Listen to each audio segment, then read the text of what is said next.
Онаму каде што имате кандидати вие и вашиот коалиционен партнер дури дека не можете да се подржите, но што со оние општини каде СДСМ нема?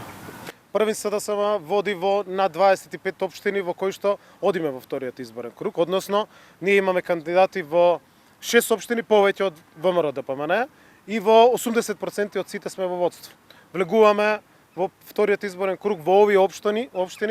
имаме вкупно 130.000 гласови, ВМРО ДПМН опозицијата има 120.000 гласови. Дополнително, овие денови испративме силна порака и 27 политички партии застанаа зад коалицијата предводена од Социјалдемократскиот сојуз, коалиција која што води напред и концепт кој што е единствен во државата, кој што води напред. Не е тоа сила, не е страф, не е инспекции, не е режим, туку ја слушаме пораката на граѓаните, се коригираме, се менуваме и токму затоа имаме најголем коалицијски потенцијал и капацитет. И тоа е гаранција за успехот кој што ќе го има токму оваа коалиција предводена од граѓаните на 31 октомври. ВМРО не расте, туку настапивме посебно неколку коалиции, негувајќи ги вредностите кои што ги добивме, за кои што се изборивме во ова општество, негувајќи ги и потекнувајќи ги независните кандидати, граѓанските општества, граѓанските организации и пред се индивидуите да навистина излезат пред граѓаните и да имаме поширока понуда. Граѓаните одбара, граѓаните ја пратија пораката, ние знаеме што треба да направиме, во кој правец треба да се коригираме, меѓутоа повторно влегуваме како фаворити заради тоа што сме освоиле во сите овие општини поголем број на гласови од ВМРО ДПМН. И секако дека во вториот изборен круг во Арачиново, во Чашка, во Рачиново и во Чашка и во Долнени ќе победат кандидатите на владината коалиција заради тоа што само таму ние сме кандидати. Во Тетово и во Желино повторно ќе победат кандидати на коалицијата владина заради тоа што нема опозицијски кандидати.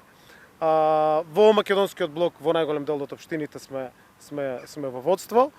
и се очекува силна победа и поддршката во вториот изборен круг секако дека на принципиелни основи која што е изградена, која што се негува, зад која што застанаа, како што кажав, сите политички партии, вклучително и оние кои што се надвор од коалицијата можеме, а тоа е ДУИ, ДПА и БЕСА, и таа порака сите поединечно ја пратија. Ние утре во Скопје ќе имаме централен настан на кој што пред граѓаните токму тоа обединување и пораки на обединување целата оваа коалиција ќе биде пратено. Во вториот изборен круг во Чаир, во Теарце, во Студеничани, во Врапчиште, во Дебар, во Гостивар, во Кичево и во Струга ќе ги поддржиме кандидатите на Демократската унија за интеграција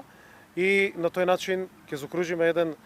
процес на обединување во кое што граѓаните на 31 ќе имат таа можност и прилика да гласат на овие избори. Во Тетово и Желино, како што кажав, каде што се само владини кандидати, односно тоа се наши партнери од коалицијата, секако дека ќе победат владините кандидати, но членството, поддржувачите, приврзаниците на Социјалдемократскиот сојуз ќе гласаат по нивна волја, а секако дека во овие општини кои што ги набројав, во Чаир, во Студеничани, во Теарце, во Врапчиште, во Дебар, во Гостивар, во Кичево и во Струга, застануваме зад владините кандидати предложени од Демократската унија за интеграција.